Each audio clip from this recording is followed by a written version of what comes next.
नमस्कार दोस्तों, मैं हूं विनोद और आप देख रहे हैं मेरा यूट्यूब चैनल पोल्ट्री जोन। दोस्तों, एक फार्मर भाई ने बहुत ही बढ़िया कमेंट किया कि क्या ब्रायलर फार्मिंग बेस्ट है या लेयर फार्मिंग। दोस्तों, हम बात करेंगे ब्रायलर और लेयर दोनों पे बात करेंगे, किंतु इससे पहले मैं आपको बता दूं कि लेयर का मुझे कुछ भी अनुभव नहीं है, किंतु मुझे ये पता है कि ये अंडा प्रोडक्शन करने के लिए लेयर फार्मिंग की जाती है। और जो है ब्रायलर फार्मिंग में जो है हमारा मुख्य उद्देश्य होता है चिकन उत्पादन। चिकन प्रोडक्शन के लिए हम जो है ब्रायलर फार्मिंग करते हैं और अंडा उत्पादन करने के लिए हम लेयर फार्मिंग करते हैं। और दोस्तों, ये पूरे दुनिया में सिर्फ दो ही चीज़ है जो कि शुद्ध मात्रा में हमको पाई जाती है, सिर्फ चिकन और अंडा। बाकी जितनी भी चीज़ हैं वो सब चीज़ें मिलावटी चीज़ हमको मिल रही है। दोस्तों, ये एक बहुत ही बड़ा पॉइंट है कि हम जो है ब्रायलर चिकन में देखें या फिर अंडे में देखें, ये जो है हमको पूर्णतः शुद्ध रूप में प्राप्त हो रहे हैं। बाकी जितनी भी चीज़ें जो हैं उन सब चीज़ों में जो है मिलावट हो रही है। तो दोस्तों, ये बहुत ही महत्वपूर्ण और प्रोटीन का जो है मेन सोर्स है। और भारत में ये दोनों बिजनेस बहुत ही बढ़िया तरीके से ग्रोइंग मोड पे है। इससे पहले जो है आज से 10 साल पहले या 5 साल पहले अगर हम जाएँ तो ब्रायलर फार्मिंग और लेयर फार्मिंग इतने स्पीड नहीं ले रहा था बिज़नेस ग्रो करने में, किंतु अब जब पिछले 10 साल से हम देखें तो ब्रायलर और लेयर दोनों जो है बिज़नेस बहुत ही बढ़िया तरीके से हमारे इंडिया में ग्रो कर रहे हैं। लेयर फार्मिंग में जैसे अंडा उत्पादन में हमारे इंडिया का दूसरा स्थान है और ब्रायलर फार्मिंग में हमारा पूरे विश्व में जो है चिकन उत्पादन में तीसरा स्थान है। तो दोस्तों, हम इसका मतलब ये हुआ कि हमारे इंडिया में ऑलरेडी लार्ज स्केल पे हो रहा है। और अगर इतने बड़े स्केल पे अगर हो रहा है तो स्वाभाविक सी बात है इसकी डिमांड भी ज़्यादा है। तो ये जो काम है ये करने लायक है। सिंपल सा, जिस प्रोडक्ट की जितनी ज़्यादा डिमांड है वो जो बिज़नेस है उतने अच्छे तरीके से जो है और इतनी ज़्यादा चांसेस रहते हैं उसको करने के और उसमें सफल होने के। दोस्तों, अब हम बात कर लेते हैं कि दोनों में क्या फ़ायदे हैं और क्या नुकसान है। तो दोस्तों, ब्रायलर की अगर हम बात करें तो इसको जो हम लो इन्वेस्टमेंट से भी शुरू कर सकते हैं। ऐसा नहीं, इसके लिए जो है ज़्यादा हेवी इन्वेस्टमेंट की ज़रूरत नहीं है। और इसका भी एक एरिया रहता है कि अगर हम देखें तो अगर थोड़ी आबादी है आबादी के पास में भी अगर हम ब्रायलर फार्मिंग अगर करना शुरू कर देंगे तो भी जो है वहाँ पे हम काम कर सकते हैं। किंतु लेयर फार्मिंग में ऐसा नहीं होता, उसके लिए आबादी से दूर होना ही बहुत ज़रूरी होता है। दूसरा दोस्तों, यह एक शॉर्ट टर्म वाला बिज़नेस है। जैसे ब्रायलर फार्मिंग अगर हम देखें तो 2 महीने में जो है हमारा प्रोडक्शन निकल के हमारे हाथ में आ जाता है। तो दोस्तों, इससे जो है हमारे रोटेशन जो रहते हैं, जो छोटे फार्मर रहते हैं, जो बेरोजगार भाई जो रहते हैं, या फिर जो जिन्होंने कहीं से भी लोन लेके या कहीं से भी पेमेंट उधार लेके बिज़नेस चालू किया है, तो ब्रायलर फार्मिंग जो है 2 महीने में जो है उनको रिटर्न आसानी से मिल जाता है। तो उसके कारण जो है ये जो बिज़नेस है थोड़ा उनके लिए स्टार्टअप वाले के लिए करने के लिए आसान हो जाता है।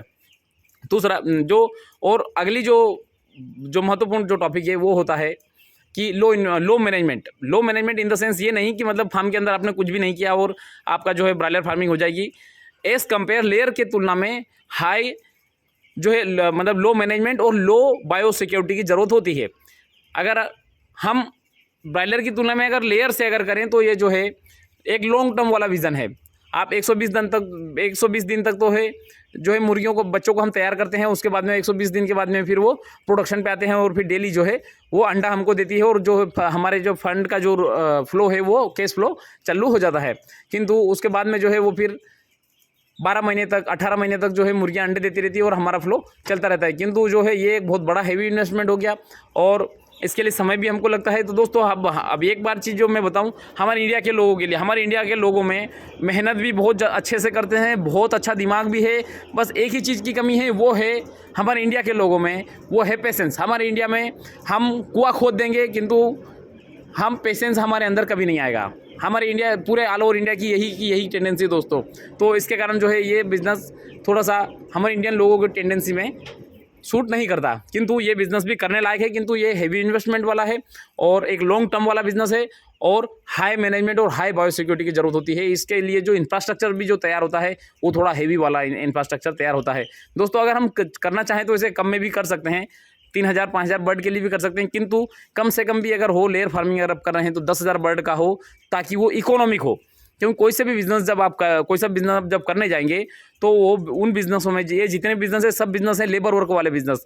और लेबर वर्क वाले बिज़नेस में जो है डेली के जो खर्चे जो रहते हैं आप चाहे उनसे दिन भर का 500 का काम कराओ, चाहे 200 का काम कराओ, आपको जो आदमी अगर एक बार लग गया तो वो तो लग गया। तो दोस्तों इस प्रकार से जो है लेबर का जो खर्चा इतना वेरी हो जाता है, इतना डिफरेंस आ जाता है कि हम जो है प्रॉफिट नहीं निकाल पाते दोस्तों इन कामों में, जो फिर हमको समस्या आती है। तो दोस्तों हम इतना तो कम से कम लेयर फार्मिंग में इतने अंडों का उत्पादन तो करें, कम से कम 10,000 अंडों का उत्पादन अगर हम कर रहे हैं तो वहाँ पे जो है ये इकोनॉमिक होता है, क्योंकि जो सुविधाएं जो लगती है वो चाहे 5,000 के लिए हो चाहे 3,000 के लिए हो, लेयर फार्मिंग में सुविधाएं उतनी ही तरीके से बहुत बड़े तरीके से लगती है। तो दोस्तों इसका निष्कर्ष ये निकला कि दोनों बिजनेस करने लायक है, किंतु जिनके पास में पैसा कम है, जिनके पास में जगह की कमी है और जिनके पास में इतना समय या इतना नॉलेज नहीं है, क्योंकि लेयर फार्मिंग एक हाई लेवल का बिजनेस हो जाता है। मुझे ऐसा लगता है कि ब्रॉयलर फार्मिंग की तुलना में, क्योंकि ब्रॉयलर फार्मिंग में अगर मान लो एक बेच बिगड़ भी गई तो 40 दिन का हमारा समय खराब जाता है, 20 दिन हम साफ़ सफाई करके वापस हम नए सिरे से खड़े हो सकते हैं। किंतु लेयर फार्मिंग में अगर ऐसा कुछ अगर हो गया तो हमको समस्या हो सकती है। तो दोस्तों इसका निष्कर्ष ये निकला कि हम जो है ब्रॉयलर फार्मिंग से अगर हम शुरू करें, ब्रॉयलर फार्मिंग भी कर सकते हैं, इसके बहुत सारे फ़ायदे हैं और ये इजीली अवेलेबल है और हर जगह पे किया जा सकता है। तो दोस्तों अब हमारे ऊपर डिपेंड करता है कि हमारा इंटरेस्ट किस में है और हम कितना इन्वेस्टमेंट कर सकते हैं और कितने समय तक उस इन्वेस्टमेंट को होल्ड कर सकते हैं। तो दोस्तों और उसके बाद में हम जो है बिजनेस कर सकते हैं। धन्यवाद दोस्तों।